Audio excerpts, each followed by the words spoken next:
We know that marketers are in the business of trying to get people's attention, but equally at Spotify, we're really trying to bring in the sort of sophistication of digital advertising to audio for the first time. So my nugget is bring audio into your media plans.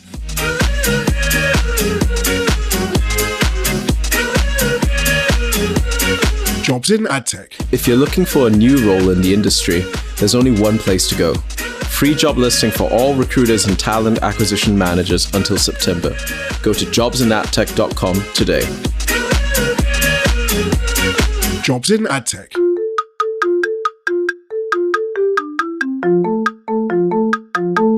Hello and welcome to the Shiny New Object podcast. My name is Tom Ollerton. I'm the founder of the creative effectiveness ad tech platform, Automated Creative, but I'm also the host of this podcast, which interviews some of our industry's leaders each week about their journey and their vision for where they think the industry's going. And this week is absolutely no different. I'm very proud to have this person on the show for the second time. And it's Ed Couchman, who is head of sales, UK and Northern Europe at Spotify. So Ed, for anyone who doesn't know who you are and what you do, can you give us a bit of background? Hello, Tom, and hello to all the listeners. It's fabulous to be back. I think it was over 3 years ago, Tom, since I was last on the show. And it's great to see your show going from strength to strength. I've been at the Spotify band for the last 6 months. And prior to that, I had a 6-year stint as general manager for Snapchat in the UK. And prior to that, I worked at Facebook for 6 years. And then also a number of other UK media owners, notably Channel 4 and the Daily Mail. But in short, been in digital advertising since the early 2000s. Right. That is a lot of experience. So I'm curious to know, do you have a marketing book that's helped you propel your career and knowledge through that period? Well, firstly, Tom, hopefully not telling your listeners that how old I am. But yeah, I like to think it of as experience. But there is a book I think that stands out to me, and it's a book that I kind of really reference to particularly new people into the industry, people that want to sort of dig into marketing and the sort of power of marketing. And that's which I think is a famous book by Byron Sharp called How Brands Grow. And it is a seminal piece of work. I think it's over 10 years old now, actually, but it's the first sort of real empirical study analyzing the sort of the maths behind or data behind how brands grow. And I think it was that linking marketing to business outcomes which really set it apart at the time. And if I was to have another book, it's not a book, it's just a name-checking author, anything by Malcolm Gladwell as well would also stand out to me as a must-read. So let's go back to How Brands Grow. And I'll be honest with you, that is definitely the most mentioned book on this podcast, but not for a long time. So if someone's not a book reader and wants to absorb the 3 main points in that book, what would you say that they are? Do you know what? I think I would distill it down to just a couple of points, maybe one standout point, that brands grow by physical availability, so being on shelves essentially, or being easy for consumers to buy, and through mental availability. And mental availability is all about advertising to make sure that your brand is front of mind when people are making a decision about what to buy. And that is the power and potential of advertising. And that's why I recommend it. And I think it is a cornerstone. And, you know, there have been some challenges to some of those findings over the years, but personally, I still think they hold true. So I was listening to a podcast that was sort of also marking the 10-year anniversary of the long and the short of it by Les Burnett and Peter Field, I think. And one of the arguments that they make in the book is that actually digital isn't very good at building mental availability. And it's more those long form emotional formats such as TV and above the line platforms that deliver that. So curious to know where you sit when it comes to that debate. Yeah, I think it's an on-raging debate, isn't it, as well? Particularly now, I think, where you see a large amount of marketing investment going into basically short-term driving sales, essentially immediate sales, as brands and businesses look to maximize their returns for shareholders. So it's very interesting. I would take a little bit of an issue with Burnett and Field that it's not quite as binary, that I do think it's what's the right blend. And so thinking about how traditional brand building channels, so broadcast channels, can work alongside digital as well to do both things. But I don't think it's quite as binary. And I think it's about what's the right blend.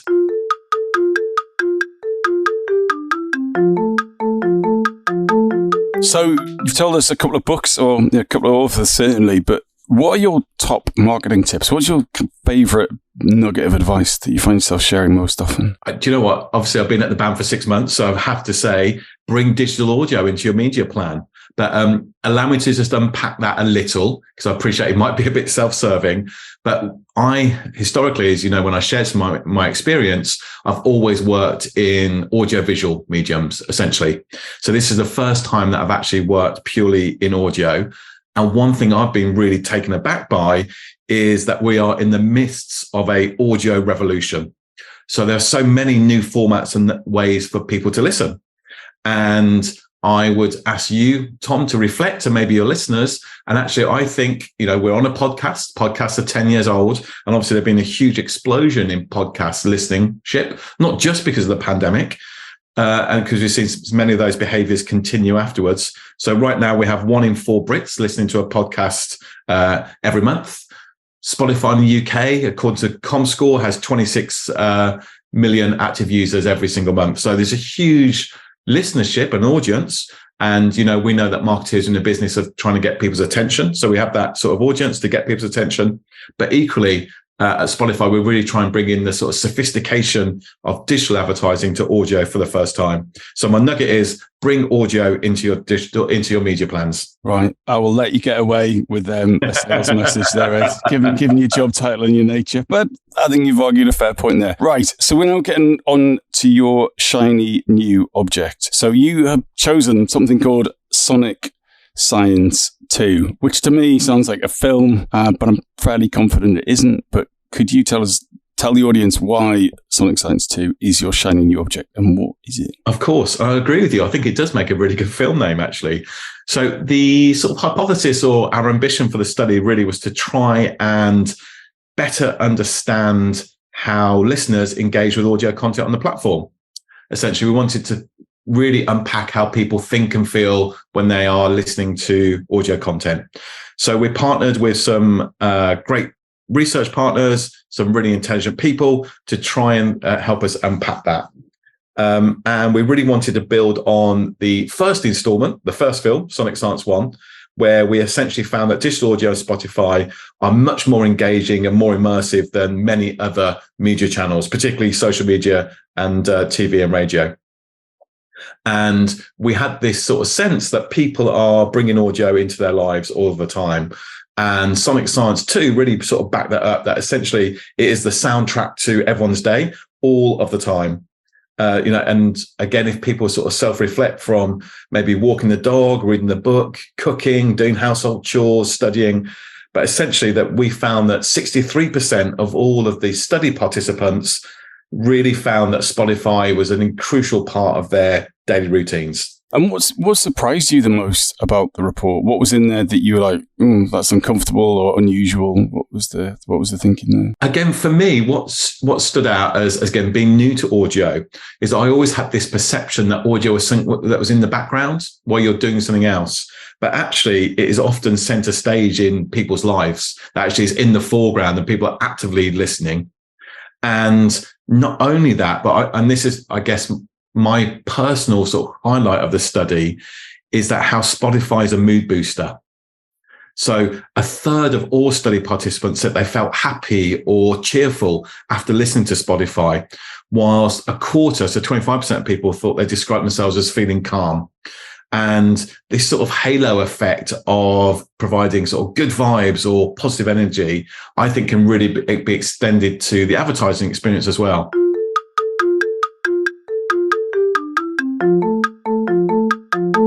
This episode of the Shiny New Object podcast is brought to you in partnership with MadFest. Whether it's live in London or streamed online to the global marketing community, you can always expect a distinctive and daring blend of fast-paced content, startup innovation pitches, and unconventional entertainment from MadFest events. You'll find me causing trouble on stage, recording live versions of this podcast, and sharing a beer with the nicest and most influential people in marketing. Check it out at www.madfestlondon.com.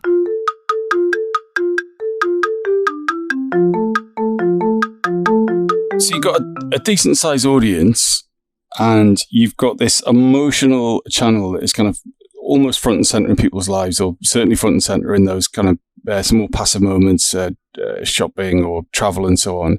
And this I work in sales as well. So what's the challenge that you have in selling this in? Like what is the common rebuke to you, given that you have this report with all this data in there? Yeah, do you know what? That's a really good question, because it's one that I've been wrestling with as well since my arrival. I think there's a perception that digital audio is very similar or serves a very similar role on the media plan to traditional radio. And that essentially is cost-effective reach and low barriers to entry and low production costs. And it's just a pure reach play. And how we try and overcome that is by talking, yes, that is the case. You know, we do reach that huge audience, 26 million monthly active users. So it can be a very effective reach tool. But then we also start to talk about how the sophistication of digital, I think. And one way we look to frame that is around the 3 M's. So we can reach people in their sort of the mood they're in, essentially. And if it's not maybe their mood, it could be the moment they're sort of in as well. That could be exercising or doing yoga or walking the dog, and then maybe their mindset as well. So mood, moment, and mindset. And we use that as a model to sort of bring together the sophistication of what digital audio can offer, essentially. So what do you think is going to change with digital audio and your products in the next year or so? What are you expecting to say, yeah, told you so, if we had this conversation this time next year? Oh, that's a cracking question. I said our focus on trying to bring the sort of sophistication of digital. And I think one thing, the first step we try and do is to have a better grip on measuring effectiveness and efficiency. And we actually launched just around Cannes, a product that we call Spotify Advertising Analytics. And essentially that's a free tool that we offer all advertisers to better understand how their campaigns on Spotify are working. And it's a way to demonstrate effectiveness. And I think doing that is the first thing we need to do to advertisers to demonstrate value, essentially. The longer term journey, though, is around thinking and acting more like a platform. And we are investing significantly in our what we call Ad Studio, which essentially is a self-service tool. And that self-service tool will allow advertisers to, and many of them will be familiar with that from other digital platforms, but it's around enabling advertisers to purchase inventory based on their objectives. That could be reach, it could be installs, it could be purchases, but essentially allowing advertisers to buy inventory based on their own objectives, their business objectives, not just media metrics. And so, looking at Sonic Science, I'm flicking through the deck as we speak. How is the business using this research to shape its own offering? Do you know what? I think it really goes back to how we're using it to sort of spike or increase people's curiosity in audio, particularly on this feeling of how it creates a positive vibe. You know, you never ever hear people say you've listened to too much music today, where you might hear that around screen time, you know, you beat the screen. And I think we're trying to demonstrate how audio can have a positive impact and be a sort of generally mood enhancer on people's lives. And I think that's a key message we're trying to land, as well as trying to tackle a question that we hear a lot from marketeers is around, well, what additional things can audio bring to my media plan? Why would I take something off my media plan to put digital audio on? And I think that sort of mood, mindset, moment thing helps us create those arguments over and above the cost-effective reach.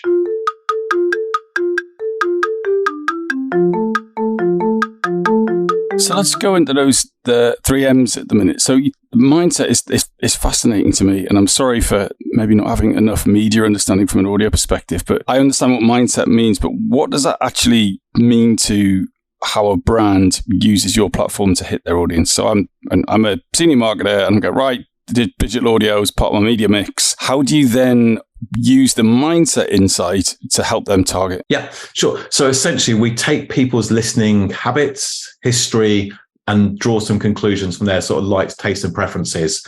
Perhaps one of the best illustrations I'm going to use is from a leading FMCG brand that creates home cleaning products, essentially. And this is a great way, which I think they have, so 1 in every 3 UK homes has this product.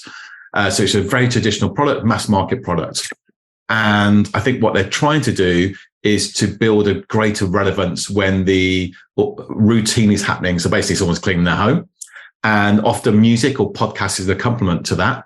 And we would use that mood, mindset, moments piece to try and identify what are the playlists people are listening to when they might be cleaning their home, or what are their podcasts they're listening to. And we can have some real fun with the creativity here as well. An illustration will be listening to, say, a true crime podcast, and the ad will be brought from this FMCG brands, and it might be stain removals for maybe some blood on the carpet to try and have a little bit of humor around it's a true crime, you might be cleaning up a murder scene sort of thing, and have that sort of little bit of fun and playfulness along with the sort of relevance of what you're listening to at the same time. So essentially though, Tom, to answer your question, it's about taking people's music listening history, the wonderful algorithm that we have that kind of brings new music to people, and sort of using that to fuel some suggestions for targeting for brands. And where do you see the impact of generative AI and voice impacting your space? I saw a demo on LinkedIn the other day for a human being called Tesla, and there was an automated Tesla bot that spoke, and I would say ever so slightly too slowly. I knew that it was fake, so I kind of heard it, but you could fast forward 6 months, a year, however long, that you would get all of the natural inflections of a voice and the different timbre changes depending on what the nature of the conversation was. And I know that's customer service, and that's kind of off to the races, that whole game. But how is that going to affect ads? Are we going to see far more dynamic ads from you guys, where I'll get adverts in a northeastern accent and you'll get them from wherever you're from?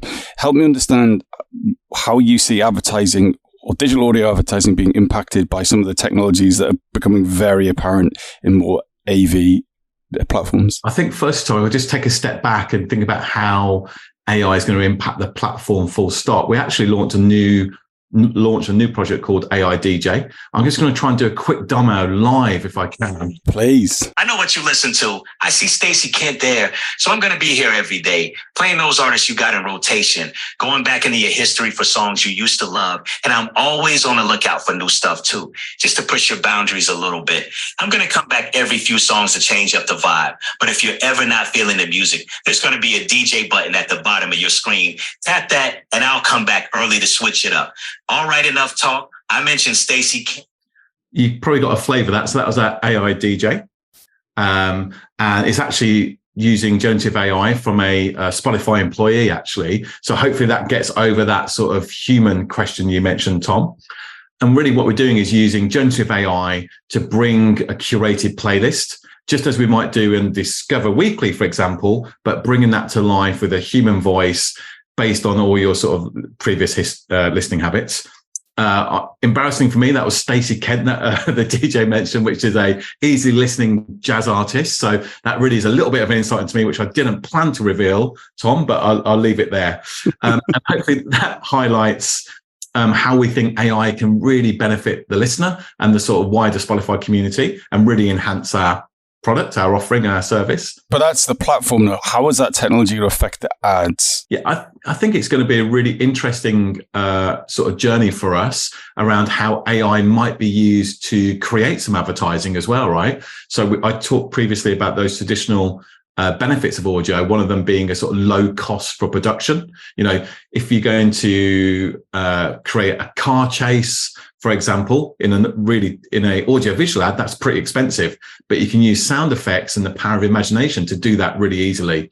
And I think those tools are going to be democratized and enable more brands, even small businesses, to start using audio. And if you couple that with the self-serve platform and democratizing access to our industry, I think those two things are going to be really powerful together. Yeah, I think so too. Ed, unfortunately, we're going to have to leave it there. So for anyone who wants to get in touch with you to talk about this, how would you like them to do that, and where's the best place to reach out? Oh, good question. I'm going to be quite traditional, actually, Tom, and say LinkedIn. You know, I do try and respond to all the messages that I get in LinkedIn.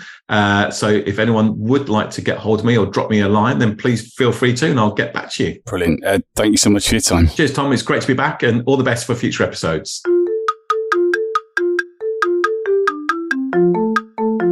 Hi, just before you go, I'd really appreciate it if you could take the time to write a review of the Shiny New Object podcast on Apple Podcasts or iTunes, whatever it's called these days, or whichever podcast provider you use. We're an indie podcast, so it would go a long way for us if you could just share the word and give us a bit of a support on those channels. That'd just be fantastic. If you haven't got time, that's also cool. And yeah, if you could tell your colleagues about the podcast, and also, if possible, don't forget to subscribe. And I'd love to hear your feedback. If you'd like to speak on the podcast or be a guest, or you think I'm asking the wrong questions, anything, I'd be super interested to hear what you think. So please email me at tom@automatedcreative.net. That's TOM at, I'm not going to bother spelling it. Anyway, you'll work it out. Thanks so much.